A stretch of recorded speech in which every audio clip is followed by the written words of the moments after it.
네, 마태복음 95번째 내 칼을 도로 칼집에 꽂으라 라는 제목으로 오늘 함께 말씀 나누겠습니다. 말씀하실 때 12 중에 하나인 유다가 왔는데 대제사장들과 백성의 장로들에게서 파송된 큰 무리가 칼과 몽치를 가지고 그와 함께 하였더라. 예수를 파는 자가 그들에게 군호를 짜 이르되 내가 입맞추는 자가 그이니 그를 잡으라 한지라. 곧 예수께 나와 라삐여 안녕하시옵니까? 하고 입을 맞추니 라는 말씀으로 오늘 본문이 시작이 됩니다. 일단 이 본문의 말씀을 보시면 일단 유다가 등장하죠. 내부자입니다. 12 중에 하나인 유다. 내부 정보를 큰 무리들과 공유하고 예수를 잡을 수 있는 정확한 타이밍에 칼과 몽치를 가지고 다가오고 있는 이 장면을 여러분들 한번 연상하면서 오늘 말씀을 듣게 되기를 바랍니다. 유다가 나오고요. 내부자. 큰 무리들이 나오죠. 큰 무리. 그리고 칼과 몽치를 가지고 나왔다. 그때 예수를 파는 자가 48절에 그들에게 군호를 짜 이르되, 그러니까 신호를 짜는 거죠. 암호를 짜는 거죠. 내가 입맞추는 자가 바로 그이니 그를 잡아라. 이와 같이 군호를 짠 후에 곧 49절에 예수께 나와 라삐여 안녕하시옵니까? 라며 입을 맞추죠. 지금 예수님을 잡기 위해서 매우 은밀하고 치밀한 전략이 펼쳐지고 있는 모습을 보여주고 있습니다. 생명을 걸고 예수님을 지키겠다는 제자들이 지금 예수님 주변을 호위하고 있기 때문에 예수님을 체포하기 위해서는 아주 치밀하고도 비밀스러운 전략이 필요했을 것으로 보입니다. 이렇게 아주 치밀하고 은밀하게 큰 무리가 칼과 몽치와 내부자와 함께 예수님에게 한 걸음 한 걸음 접근하고 있는데 그때 이 예수님의 반응이 이들의 모든 이 치밀하고도 은밀한 전략을 무색하게 만들어 버리는 거예요. 50절의 말씀입니다. 예수께서 이르시되 친구여, 원수도 아니라 배신자도 아니라 친구여, 네가 무엇을 하려고 왔는지 행하라. 너무 무색하잖아요. 한쪽에서는 아주 은밀하고 치밀하게 큰 무리들이 예수님을 잡기 위해서 접근하고 있는데 그들이 예수님을 잡기 위해서 군호를, 신호를 보냈을 때 예수님은 가룟 유다에게 말씀하시는 거예요. 친구여, 네가 무엇을 하려고 왔든지 그냥 행하라. 무슨 백기투항을 하는 모습이시죠. 지금 이와 같은 상황을 옆에서 바라보던 제자들의 이 심경이 어땠을까? 제 생각에는요, 엄청 당황했을 것 같아요. 지금 배와 그물까지 다 버려두고 예수님을 따랐던 제자들로서는 이런 식의 결말을 아마 도저히 용납할 수 없었을 것 같습니다. 무엇보다도 지금 예수님이 체포되고 나면 자신들 역시 무사할 리가 없죠. 그렇기 때문에 지금 무리들이 칼과 몽치를 가지고 예수님을 체포하기 위해 들이닥쳤을 때 제자들은 물론이고, 그러니까 제자들은 예수님 자신을 위해서는 물론이고 제자들의 안전을 위해서라도 예수님께서 어떤 조치를 취해 주실 것을 아마 내심 기대했을 겁니다. 이렇게 그냥 무기력하게 백기투항할 것이라고는 아마 생각하지 못했을 거예요. 그런데 그들의 기대와는 정반대로 예수님께서 백기투항을 하고 있는 것이죠. 친구여, 네가 무엇을 하려든지 그대로 행하라. 제자들은 매우 당황했을 거예요. 그리고 너무나 당황한 나머지 언제나 행동이 가장 빨랐던 베드로가 급하게 행동을 취하죠. 그것이 50절의 이야기입니다. 예수께서 이르시되 친구여, 네가 무엇을 하려고 왔는지 행하라 하시는데 이에 그들이 나와 예수께 손을 대어 잡는지라. 그때 예수와 함께 있던 자 중에 하나가 손을 펴 칼을 빼어 대제사장의 종을 쳐 그 귀를 떨어뜨리니. 여기서 제자 중, 그러니까 예수와 함께 있던 자 중에 하나, 이 사람은 바로 베드로입니다. 요한은 이 사람이 바로 베드로였고 이 사람이 쳤던 그 종의 이름은 말고, 이 대제사장의 종의 이름은 말고였고 이 말고의 오른쪽 귀를 쳐서 떨어뜨렸다라고 요한은 정확하게 기록하고 있습니다. 그러자 이에 예수께서 이르시되 52절에 네 칼을 도로 칼집에 꽂으라. 칼을 가지는 자는 다 칼로 망하느니라. 너는 내가 내 아버지께 구하여 지금 12군단도 더 되는 천사를 보내시게 할 수 없는 줄로 아느냐? 자, 이 말씀을 들었을 때 제자들의 마음에는 어떤 질문이 떠올랐을까요? 그렇다면 도대체 왜 이대로 그냥 체포를 당하시는 겁니까? 라는 질문을 제자들이 갖고 있지 않았을까요? 아니 예수님께서 12군단도 더 되는 천사를 불러내서 이 모든 사람들을 한 방에 다 쓰러뜨릴 수 있는 권능을 가지고 계신 예수님이라면, 말씀 한마디로 파도와 바람을 잠잠케 하셨던 그와 같은 권능을 가진 예수님이라면 도대체 왜 이토록 무기력하고 무력하게 그냥 순순히 체포를 당하시는 겁니까? 도대체 하나님의 아들이 왜 가만히 계시는 겁니까? 라는 질문을 제자들의 마음속에서 갖고 있지 않았을까요? 마치 그 마음을 예수님께서 읽고 계시듯이 54절에 이어서 이렇게 말씀하십니다. 내가 만일 그렇게 하면 이런 일이 있으리라 한 성경이 어떻게 이루어지겠느냐 하시더라. 그때 55절에 예수께서 무리에게 말씀하시되 너희가 강도를 잡는 것 같이 칼과 몽치를 가지고 나를 잡으러 나왔느냐? 내가 날마다 성전에 앉아 가르쳤으되 너희가 나를 잡지 아니하였도다. 내가 항상 너희들과 함께 있을 때도 나를 잡지 않았잖아. 그런데 지금 너희들이 나를 잡기 위해 칼과 몽치를 가지고 왔느냐? 지금 내가 잡히는 것은 이 모든 것들이 다 나의 뜻에 의해서, 나의 허락에 의해서 이루어지는 일이다 라는 사실을 예수님께서 말씀하고 계시는 것이죠. 56절에 다 이렇게 된 것은 다 선지자들의 글을 이루려 함이니라 하시더라. 자, 이때 제자들은 깨달았을 거예요. 예수님께서는 지금 예수님 자신을 보호하실 의향도 없고 제자들을 보호하실 수도 없고 보호하실 의향도 없다라는 사실을 제자들은 이 말씀을 듣고는 정확하게 깨달았을 겁니다. 그리고 제자들은 아주 긴급하게 행동을 하기로 결정하는 것이죠. 이에 제자들이 다 예수를 버리고 도망하니라. 이렇게 지금 제자들이 예수님을 버리고 도망가면서 제자들은 자신들이 지금 예수님을 배신하고 있는 것이 아니라 예수님이 자신들을 배신했다라고 느꼈을 가능성이 큽니다. 도대체 이런 위기 속에서, 이런 환난 속에서 12군단도 더 되는 천사들을 동원하실 수 있으신 예수 그리스도께서 왜 그냥 가만히 계시는 것일까? 왜 그 천사들을 보내셔서 우리들을 구원하지 않으시고 스스로를 구원하시지 않는 것인가?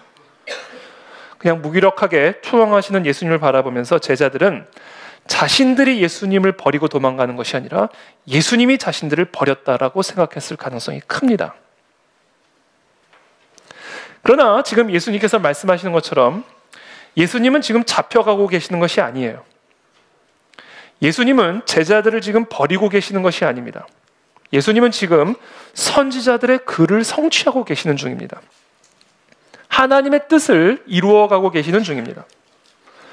너무나 혼란스럽고 절망적인 상황처럼 보이지만 예수님은 이 모든 상황들을 한치의 오차도 없이 지배하고 계시고요. 그 속에서 하나님의 뜻을 신비롭게 이루어가고 계시는 중입니다. 물론 인간의 관점으로는 그렇게 보이지 않을 것이고 특히 두려움에 찌든 이 제자들의 관점에서는 더욱 그랬을 거예요. 하지만 제자들은 이 사실을 받아들여야만 했습니다. 예수님의 능력이 부족하거나 제자들을 사랑하지 않으셔서 그들의 고난을 그냥 그렇게 방치하고 계시는 것이 아니다. 그 안에 이루고자 하시는 하나님의 뜻이 있었기 때문에 천군 천사를 부르지 않고 가만히 계셨던 거예요. 그래서 의도적으로 백기투항하고 계시는 것이다라는 겁니다. 바로 이 사실을 제자들이 받아들여야만 했고요. 또한 이 사실을 우리들도 받아들여야만 합니다. 자신에게 주어진 십자가를 받아들이는 예수님처럼 저와 여러분들도 우리들에게 주어진 고난을 기꺼이 수용해야만 합니다. 거부하거나 회피하지 말고 그 고난을 기꺼이 받아들여야 된다는 거예요. 왜냐하면 그 안에는 성취하고자 하시는 하나님의 뜻이 있기 때문에 그래요. 형제요, 네가 무엇을 하려고 왔든지 그대로 행하라.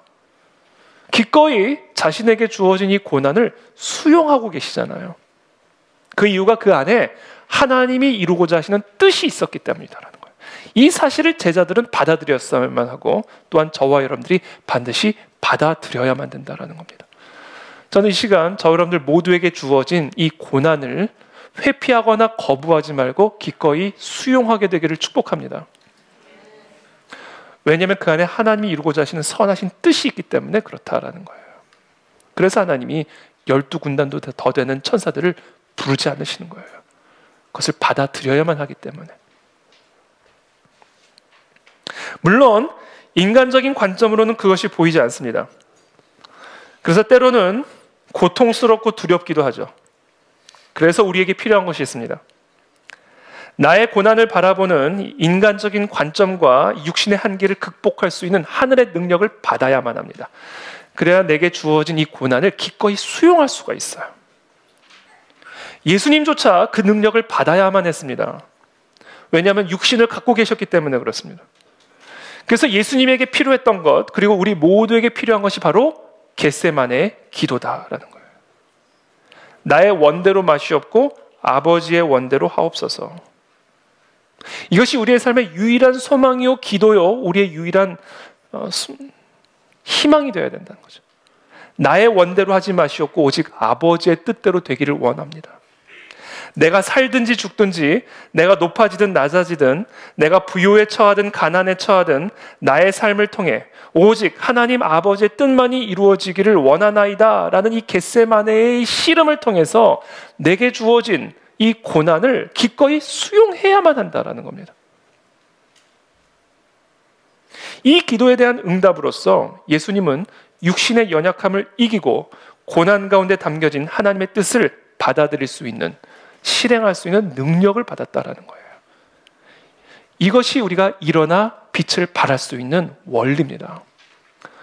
저와 여러분들이 일어나서 빛을 발하는 삶이 되기 위해서는 저와 여러분들에게 주어진 이 고난 안에 하나님의 뜻이 있다라는 사실을 받아들이고 그 고난을 기꺼이 수용함으로써 나의 뜻이 아니라 아버지의 뜻이 이루어지기를 간절하게 씨름해야 됩니다. 그와 같은 씨름을 통해서만, 그와 같은 수용을 통해서만 하나님은 우리를 통해서 빛을 발하실 수가 있다라는 거예요. 지금 저와 여러분들에게 어떤 고난이 주어져 있든지 간에 그것을 기꺼이 수용하는 이 아침이 되시기를 축복합니다. 거부하거나 회피하지 말고 그것을 수용할 수 있는 능력을 구하십시오. 나의 이 육신의 연약함을 이기고 내 삶에 지워진 이 고난을, 이 수고하고 무거운 짐을 기꺼이 받아들이게 도와주십시오. 그렇게 함으로써 나의 삶을 통해, 나의 고난을 통해 하나님의 뜻이 이루어지게 하여 주시옵소서.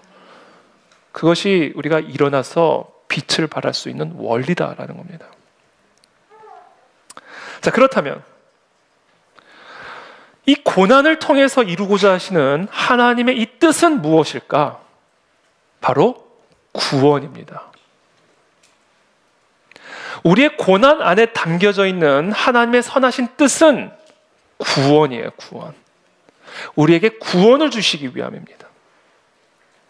요한복음 6장 38절에서 39절 말씀, 내가 하늘에서 내려온 것은 내 뜻을 행하려 함이 아니요 나를 보내신 이의 뜻을 행하려 함이니라. 나를 보내신 이의 뜻은 내게 주신 자 중에 내가 하나도 잃어버리지 아니하고 마지막 날에 다시 살리는 이것이니라. 바로 이 뜻을 성취하기 위해서, 바로 이 구원을 우리에게 베풀어 주시기 위해서 예수님은 지금 자신에게 주어진 이 십자가의 고난을 기꺼이 받아들이고 계시는 거예요. 형제여, 네가 원하는 대로 행하라. 바로 이 구원이 이 십자가의 고난 안에 담겨져 있었던 하나님의 뜻이었어요. 예수님은 그 고난을 기꺼이 받아들임으로써 구원을 베풀어 주시게 되었다라는 겁니다. 자, 우리의 고난 안에 담겨진 하나님의 뜻 역시 구원을 베풀어 주시기 위함입니다. 우리의 삶의 모든 고난들, 그 모든 고난들 안에는 우리를 구원하시기 위한 하나님의 뜻이 담겨져 있고요. 그리고 더 나아가서 우리를 통해서 이 세상을 구원하시기 위한 하나님의 뜻이 담겨져 있습니다. 네가 나의 종이 되어 야곱의 지파를 일으키며 이스라엘 중에 보존된 자를 돌아오게 할 것은 매우 쉬운 일이라. 내가 또 너를 이방의 모로 삼아 빛으로 삼아 나의 무엇을 베풀어서 구원을 베풀어서 땅 끝까지 이르게 하리라. 예수 그리스도에게 주어진 이 십자가의 고난, 저와 여러분들에게 주어진 이 모든 고난 안에는 우리를 그 고난으로부터, 그 죽음으로부터, 그 흑암의 저주로부터 구원하시기 위한 하나님의 뜻이 그 고난 안에 있을 뿐 아니라 우리를 통하여 그 흑암 가운데 있는 자들을 구원하시기 위한, 그래서 우리로 하여금 이 이방의 빛이 되어 구원을 땅끝까지 베풀게 하시기 위한 하나님의 뜻이 그 고난 안에 담겨져 있다는 거예요. 그렇기 때문에 저와 여러분들은 우리에게 주어진 이 고난을 기꺼이 받아들여야 돼요. 왜? 이 고난을 통해 하나님은 우리를 구원하시고자 하시고, 더 나아가 우리로 하여금 이 세상에 구원의 빛을 베풀어 하나님의 구원이 땅 끝까지 이르게 하시고자 하시기 때문이다라는 거예요. 이것이 바로 구원 안에 담겨지는 하나님의 뜻이요 목적입니다. 자, 그렇다면 그 다음 질문. 그렇다면 이 구원이란 무엇인가? 자, 고난 안에 담겨진 하나님의 뜻은 바로 우리에게 구원을 주시기 위함이라고 말씀하셨는데, 그렇다면 구원이란 무엇인가? 그것을 사도 바울이 고린도 후서에서 이렇게 정의를 내려줍니다. 형제들아, 우리가 아시아에서 당한 환난을 너희가 모르기를 원하지 아니하노니 힘에 겹도록 심한 고난을 당하여 살 소망까지 끊어지고, 우리는 우리 자신이 사형 선고를 받은 줄 알았으니 이와 같은 고난이 우리에게 주어진 이유는 우리로 자기를 의지하지 말고 오직 죽은 자를 다시 살리시는 하나님만 의지하게 하심이라. 그가 이같이 큰 사망에서 우리를 건지셨고 또 건지실 것이며 이후에도 건지시기를 그에게 바라노라. 자, 구원이란 무엇인가? 하나님만이 나의 구원자 되심을 아는 것, 이것 자체가 구원입니다. 하나님만이 나의 유일한 산성이요 반석이시요 하나님만이 나의 구원자가 될 수 있다라는 이 사실을 아는 것, 이것 자체가 구원이고, 이것을 알게 하기 위해서 우리에게 고난을 허락하신다라는 거예요. 이것이 고난 안에 담겨져 있는 하나님의 뜻이라는 거예요. 정말 살 소망까지 끊어지는, 그래서 내 마음속에 사형 선고를 받은 것과 같은 이와 같은 환난을 통해서 하나님은 무엇을 이루고자 하셨는가? 나를 의지하지 말고, 나의 칼을 의지하지 말고, 나의 팔을 의지하지 말고 오직 죽은 자도 다시 살릴 수 있는 하나님만을 의지하게 하시기 위한 것. 그래서 그 하나님만을 의지할 때 그 하나님이 나를 큰 사망에서 건지셨고 또 건지실 것이며 이후에도 구원하실 것임을 알게 하는 것, 이것을 아는 것 자체가 구원이다라는 거예요. 그리고 그것을 알게 하시기 위해서 하나님은 우리에게 힘에 겨운 살 소망까지 끊어지는 고난을 허락하신다라는 거예요.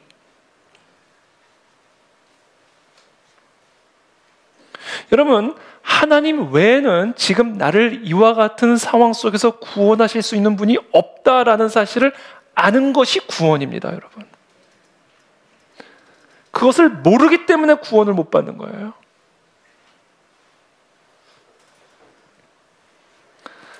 그래서 시편의 기자는 시편 62편에서 이렇게 고백하죠. 나의 영혼이 잠잠히 하나님만 바라며.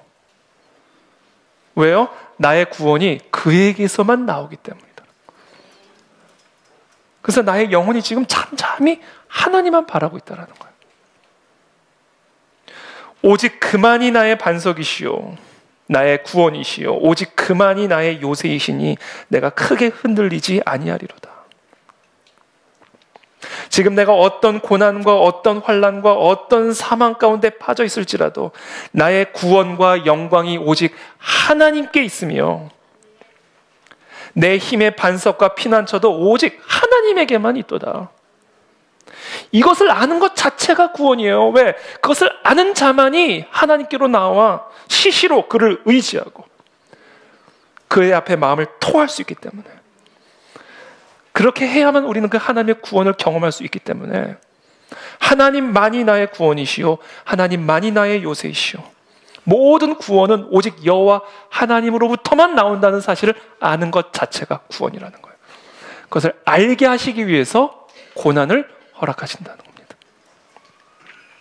저와 여러분들의 삶에 어떤 형태의 고난이든 그 고난을 통해서 저와 여러분들이 반드시 알아야 합니다. 하나님만이 그 고난의 늪에서부터 우리를 구원하실 수 있는 분입니다. 그것을 알게 하시기 위해서 고난을 주신 거예요.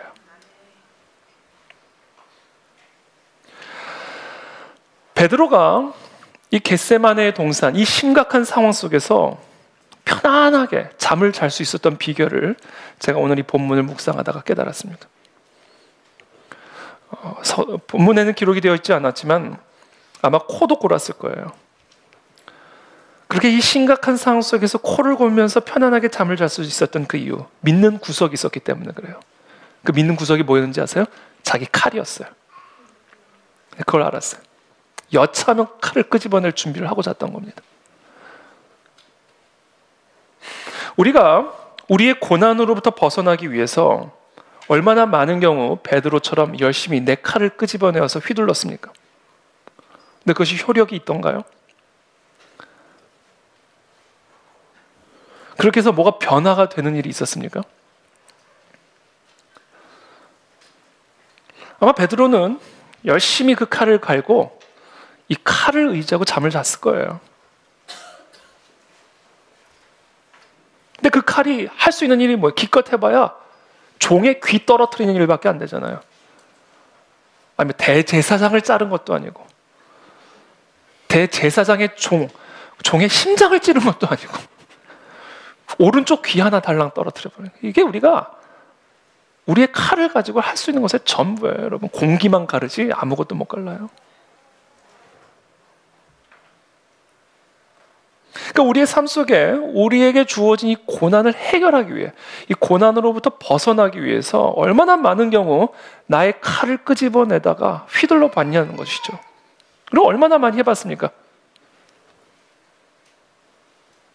우리는 그때 예수님의 음성을 듣게 되는 거예요. 네 칼을 도로 칼집에 꽂으라. 고난을 통해서 하나님이 우리에게 가르쳐 주고자 하시는 것이 있어요. 네 칼을 도로 칼집에 꽂으라. 왜냐하면 나의 구원은 너의 칼에 달린 것이 아니라 오직 여호와 하나님에게만 달려있기 때문이다라는 거예요. 이것을 배우게 하시기 위해서 우리에게 고난을 허락하신다.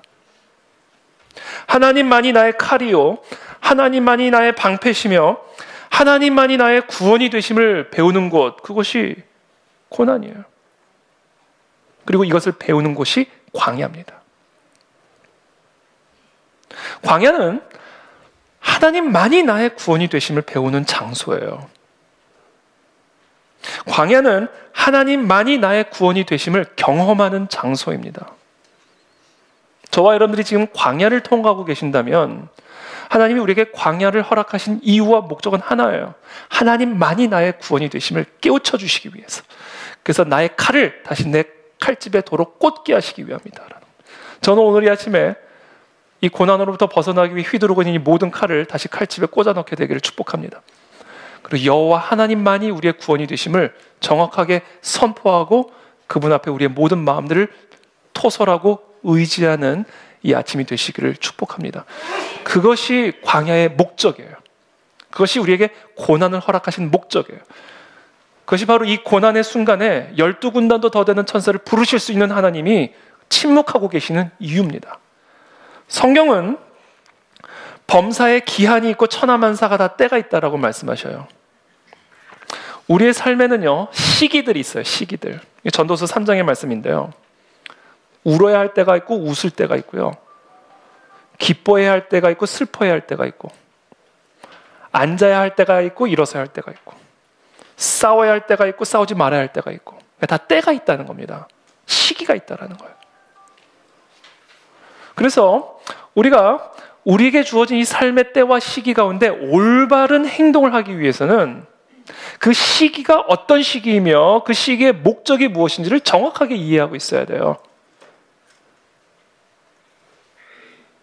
지금 저와 여러분들이 광야의 시기를 통과하고 있다면 이 광야의 목적을 정확하게 이해하고 그 목적대로 행해야 합니다. 그래야 광야에서 나올 수가 있어요.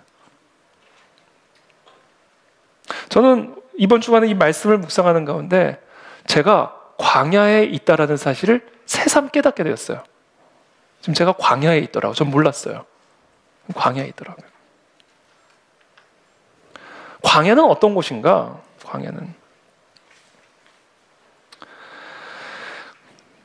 광야의 한복판에서는요, 많은 사람들이 오늘 본문의 제자들처럼 말할 수 없는 혼란과 좌절을 경험하는 장소입니다. 한번 여러분들도 한번 점검해 보세요. 한번 여러분들이 지금 내가 광야에 있다라고 생각해 본 적이 없었는데 광야에 있다라는 사실을 아마 깨닫게 될 거예요. 광야는 오늘 본문의 제자들처럼 말할 수 없는 혼란과 좌절을 경험하는 장소입니다. 하나님은 어디 계신가?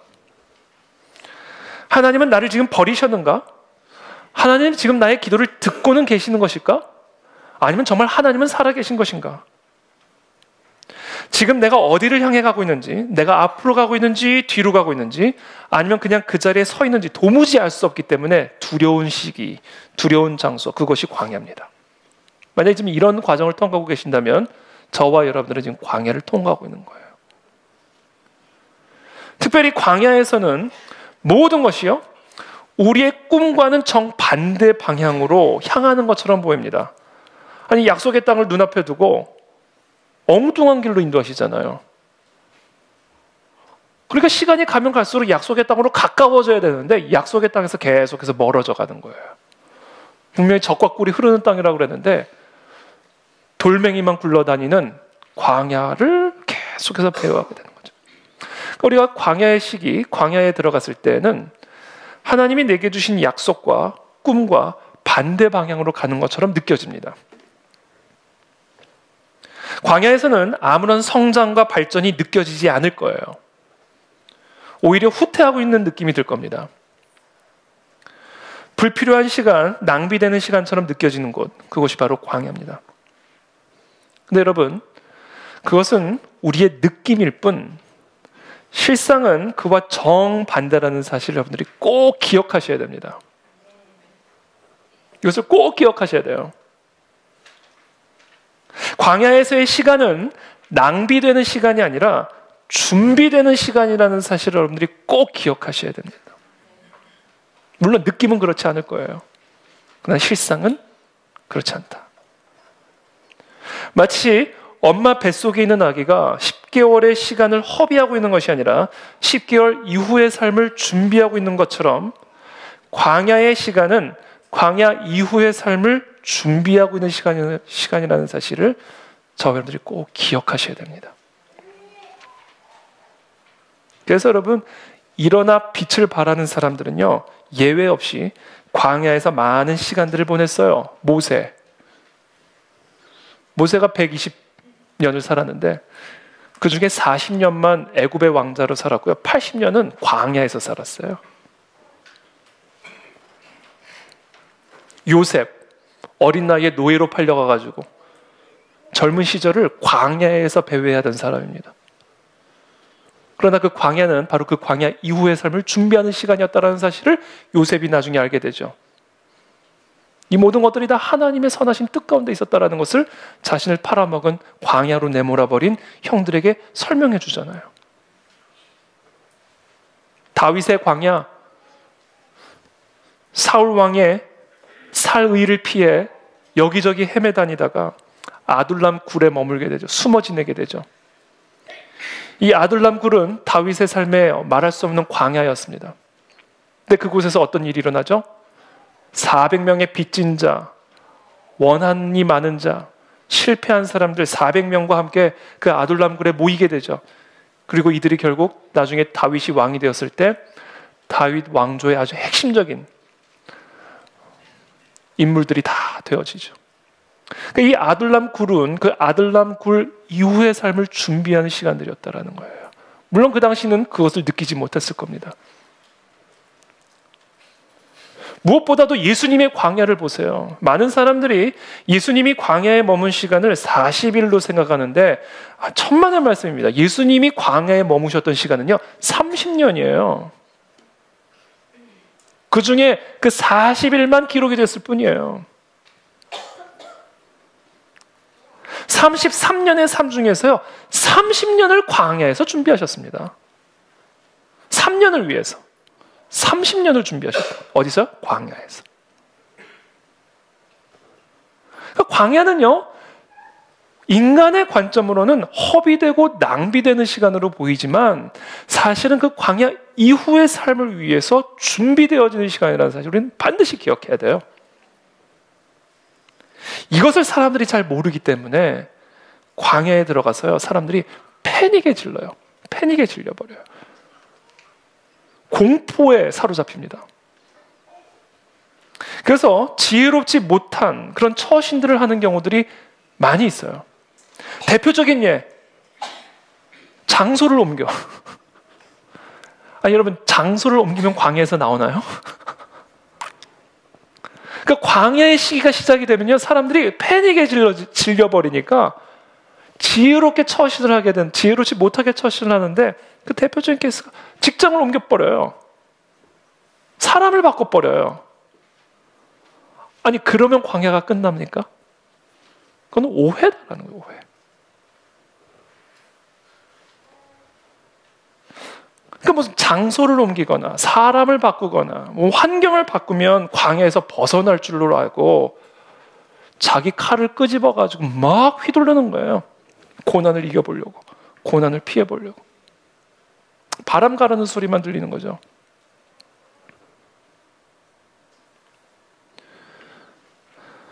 열두 군단의 천군 천사를 보내실 수 있는 분이 아무 일도 안 하니까 자기 칼 끄집어내가지고 막 휘둘러 보는 거예요. 또는 제자들처럼 예수님 버리고 막 도망가 버리기도 하는 거예요. 아, 기도 안 해. 이런 거죠. 말씀 안 읽어. 교회 안 가. 이런 식으로 계속해서 광야에서 방황하고 헤매기 시작하는 거예요. 그러니까 이게 광야 안에 담겨져 있는 이 목적. 지금 내가 광야를 통과하고 있고 이 광야 안에는 이런 하나님의 뜻이 있다는 사실을 모르게 되면 그냥 단순한 이 광야가 가져다주는 공포에 질려서 이렇게 지혜롭지 못한 처신을 하게 되는 것이죠.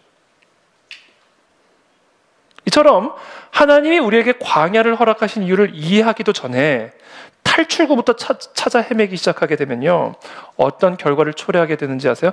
자기도 모르게 광야의 시간을 연장시키는 결과를 초래합니다. 1년이면 들어갈 수 있는 약속의 땅을 40년을 걸려도 못 들어가게 되는 거예요.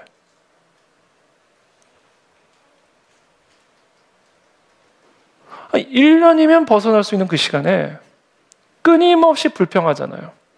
그 광야에 들어간 목적이 하나님만이 우리의 반석이요 하나님만이 우리의 구원이 되심을 깨닫고 그 약속의 땅에 들어가 전쟁을 할 수 있는 군사로 준비시키기 위함인데 여러분 약속의 땅이 빈 땅이 아니잖아요. 거기서 멀쩡히 살고 있는 사람들이 있잖아요. 그러니까 거기를 싸워서 정복을 해야 된다고요. 뺏어 와야 된단 말이에요. 근데 그 전쟁을 감당하려면 하나님만이 우리의 칼이요 하나님만이 우리의 산성이요 하나님만이 우리의 반석이라는 사실을 아주 철저하게 경험하고 깨닫고 알아야 되는데 그것을 알게 하기 위해서 광야로 인도했는데 계속 뭐 했어요? 불평, 불만, 탈출구만 찾아 헤매잖아요. 그러니까 급기야 탈출구를 애굽으로 도망가자 그래요. 애굽. 지금 애굽에서 탈출해 왔는데 애굽이 탈출구가 돼버린 거예요. 그러니까 1년이면 지나갈 수 있는 그 광야의 시간을 40년 동안 뺑뺑 돌다가 그냥 광야에 묻혀버린 거예요. 약속의 땅에 못 들어갑니다. 감당할 수가 없어요. 그래서 준비가 필요한 겁니다. 근데 그 시간에 불평, 불만으로 탈출구만 찾아 헤매다가 약속의 땅을 코앞에 두고 광야에 묻혀버리잖아요.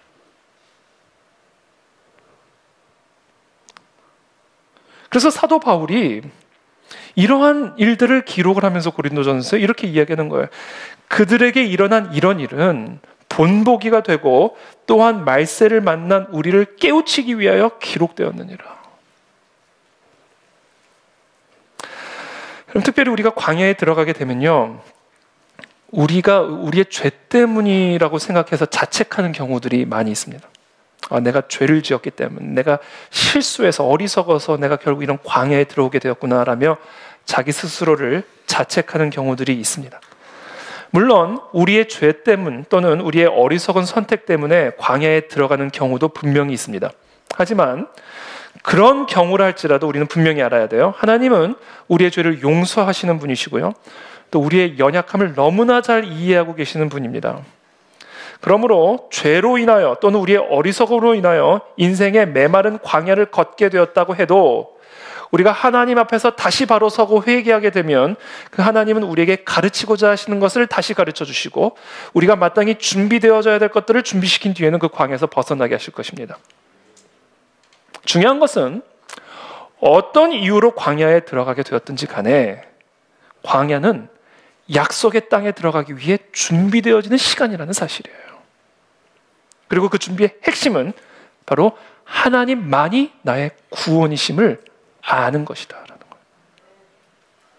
그래서 나의 칼을 다시 내 칼집에 꽂고 하나님만을 잠잠히 바라는 것, 이것을 배우게 하시기 위함이 광야의 목적입니다. 이 목적을 알고 광야를 통과해야 된다는 거예요. 그렇다면 그것을 가르쳐 주시기 위해서 하나님은 광야에서 무엇을 우리 가운데 구체적으로 행하고 계시는가? 저는 이 성경 전체를 통틀어 이 광야 하면 우리가 반드시 묵상해야 되는 말씀이 있다고 생각해요. 여러분들이 광야를 통과하고 있다면 수시로 이 말씀을 펴서 읽으셔야 됩니다. 신명기 8장의 말씀이에요. 이스라엘 백성들을 하나님이 바로 약속의 땅으로 보내지 않으시고 오랜 시간 동안 광야를 지나가게 하신 그 하나님의 마음과 의도와 뜻이 정확하고 선명하게 기록되어 있는 장이 신명기 8장의 말씀입니다. 신명기 8장 2절의 말씀. 네 하나님 여호와께서 이 40년 동안에 네게 광야 길을 걷게 하신 것을 기억하라. 그 이유는 무엇이냐? 첫 번째, 하나님이 광야 가운데 우리 가운데 행하시는 일 첫 번째, 너를 낮추시는 일을 하신다라는 겁니다. 이것이 광야의 목적이고요. 하나님이 우리 광야의 시간에 하시는 첫 번째 일입니다. 하나님은 우리를 광야의 시간을 통해 낮추고 계신다. 그런데 우리가 이 광야의 시간에 꼭 하는 일들이 있죠. 높아지려고 해요. 왜? 낮추시니까. 그거는 하나님의 의도를 전혀 이해하지 못하는 일이에요. 하나님이 우리를 광야로 인도하셔서 광야에서 하고자 하시는 일이 뭐냐면요, 낮추시는 일이에요. 근데 우리는 자꾸 높아지려고 하는 거죠. 왜? 낮추시니까. 그냥 낮아져야 된다라는 거예요. 이게 광야의 목적이니까. 이렇게 말씀하세요. 8장 3절에 너를 낮추시며 너를 줄이게 하시며 또 너도 알지 못하며 네 조상들도 알지 못하던 만나를 네게 먹이신 것은. 자, 두 번째, 하나님이 우리를 낮추시는데 낮추시는 방식이 있어요. 그것이 뭐냐? 두 번째, 너를 줄이게 하시며. 하나님은 광야 속에서 우리를 낮추실 뿐 아니라 줄이게 하신다. 우리를 줄이게 하심으로써 우리를 낮추신다라는 거예요.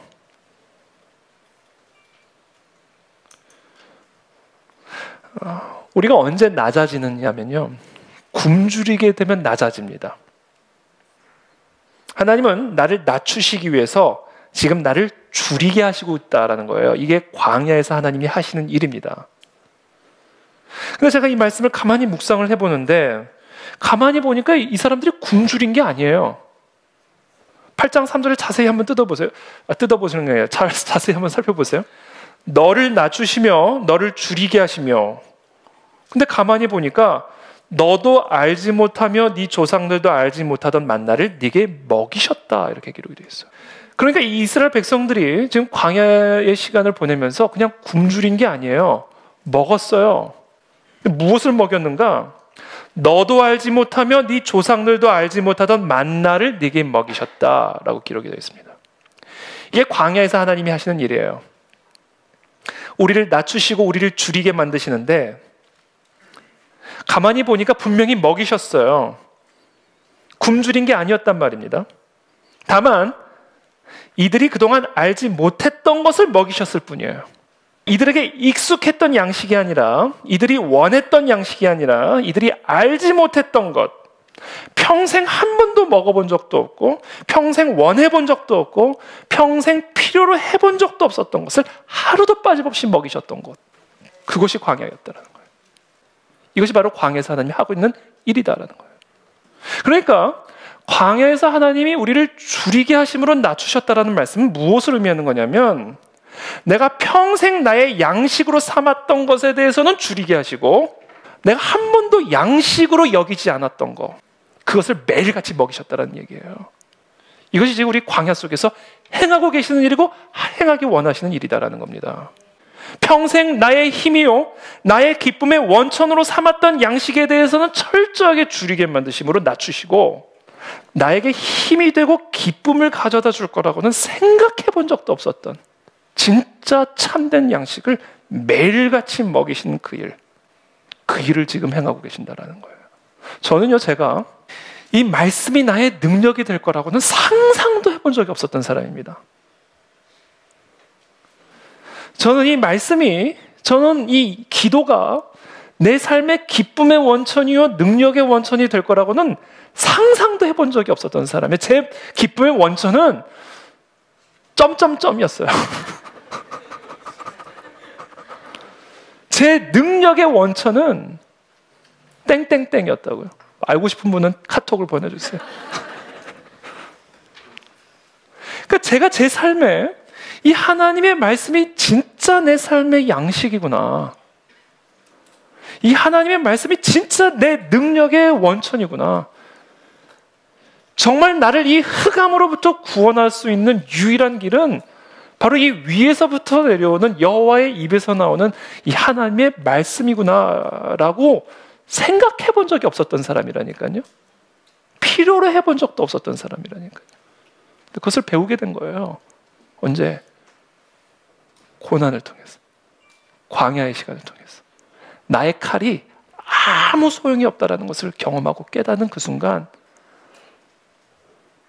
우리는 우리의 참된 양식이, 우리의 참된 능력이, 우리의 참된 기쁨과 생명이 오직 위에서부터 내려오는 그 하늘의 양식이 있다는 사실을 배우게 된다는 것이죠.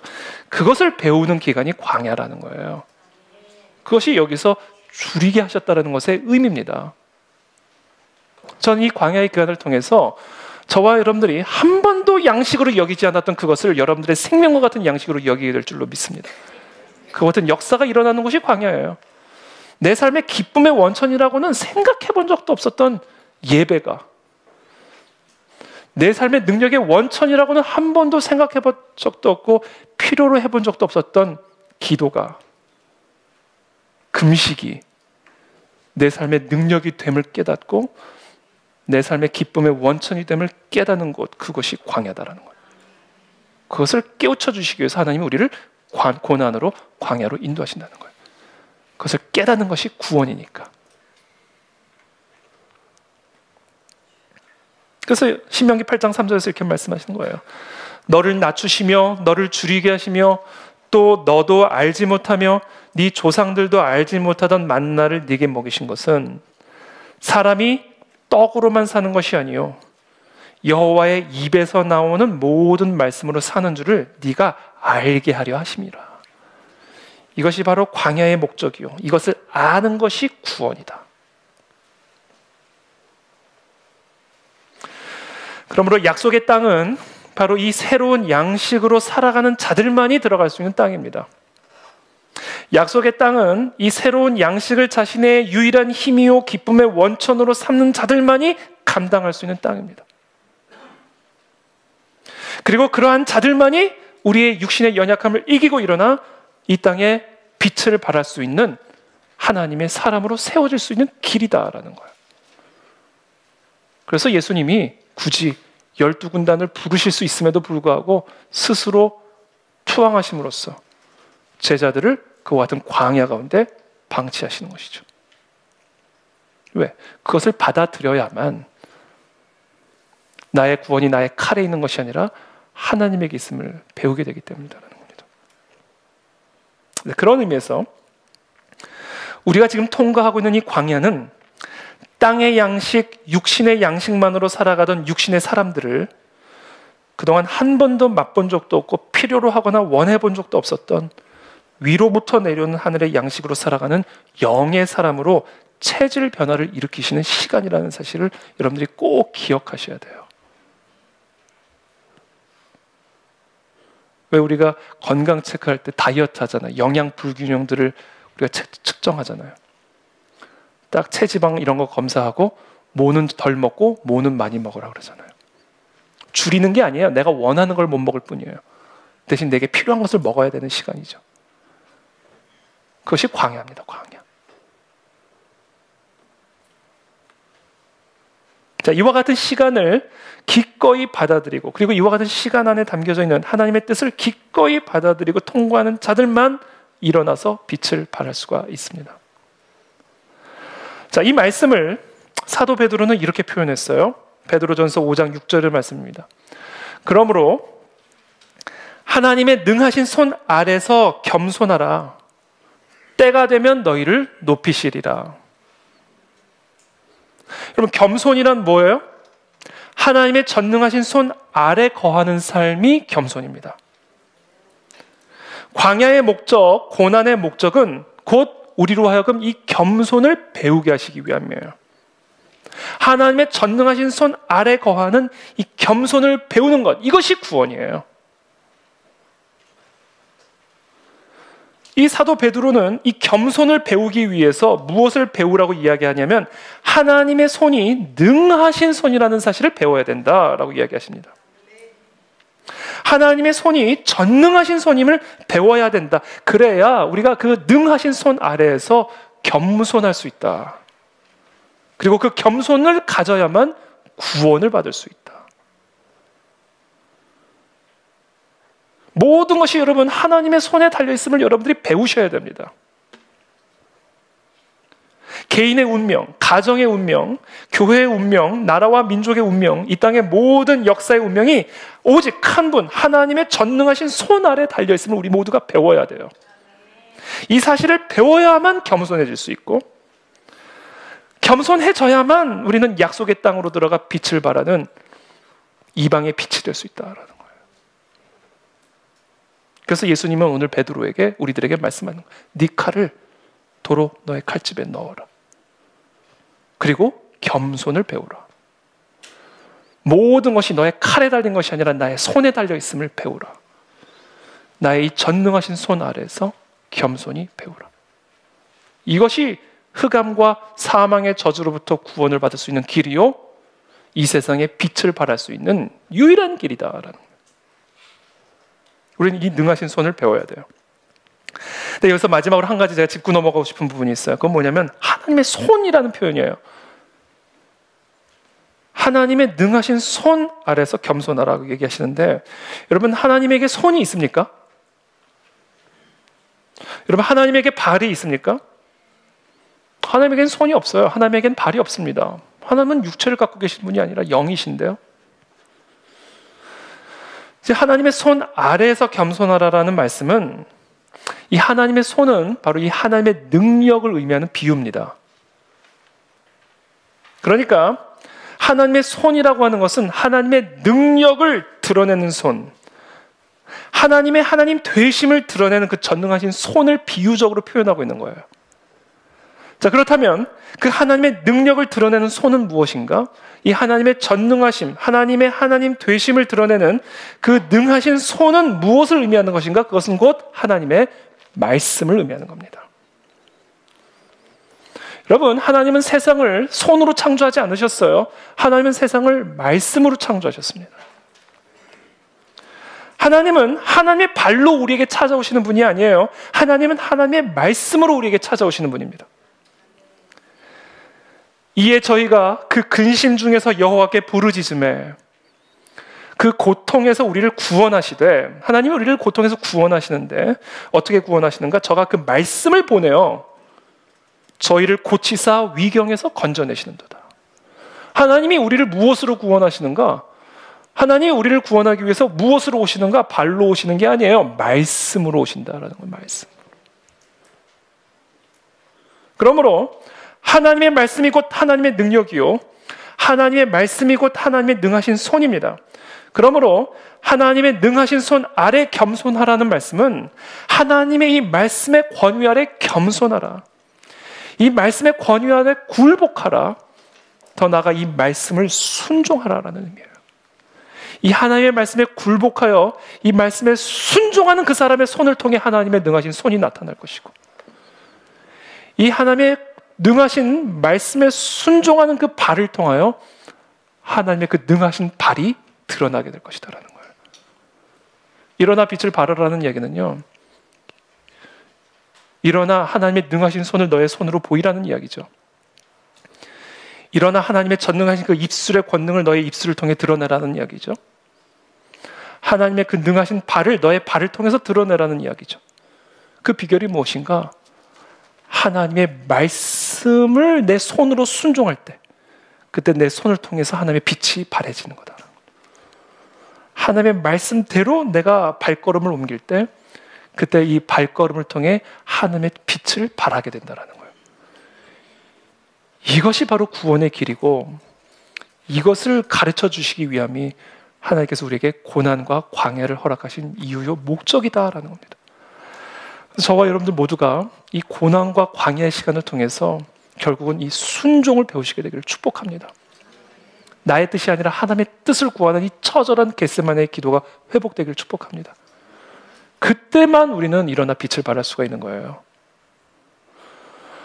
근데 우리의 삶의 가장 고질적인 문제가 뭐죠? 우리 제 자신을 봐도 그렇고 우리의 삶을 봐도 그렇고, 이 세상에서 가장 고질적인 문제는 이 순종의 문제입니다. 순종의 문제. 윗사람이 고달픈 게 뭐예요? 아랫사람이 불순종하는 게 고달픈 거예요. 그렇잖아요. 부모의 고달픔이 뭡니까? 자녀의 불순종이 부모의 고달픔이에요. 그러니까 인간사의 모든 문제의 핵심은요, 순종하지 않는 겁니다. 이게 모든 인간의 타락성의 본질이에요. 불순종. 그렇기 때문에 저와 여러분들이 고난과 광야의 시간을 통해서 철저하게 깨지고 배워야 될 것은 바로 이 하나님의 말씀의 권위 앞에 굴복하고 순종하는 것을 배워야만 된다라는 것. 이것을 배우지 않으면 우리는 절대로 일어나 빛을 발할 수가 없다라는 것이죠. 오늘 이 아침에 우리가 함께 기도하며 나아갈 때, 하나님, 이 말씀의 권위 앞에 내가 철저하게 굴복당하는 은혜가 있게 되기를 기도합니다. 우리에게 은혜를 베풀어 주셔서 하나님의 말씀에 순종하는 나의 손이 되게 도와주시고, 하나님의 말씀에 순종하는 나의 입술이 되게 도와주시고, 하나님의 말씀에 순종하는 나의 발이 되게 도와주셔서 나의 손과 입술과 발을 통하여 하나님의 하나님 되심이 드러날 수 있는 그와 같은 은혜를 우리 모두에게 허락하여 주시옵소서. 그것을 배움으로써 우리의 고난으로부터 구원을 받을 뿐 아니라 이 구원의 빛을 땅끝까지 전파할 수 있는 그런 하나님의 사람으로 세워지는 우리 모두가 될 수 있도록 역사하여 주시옵소서. 함께 기도하며 나가겠습니다. 함께 기도하겠습니다.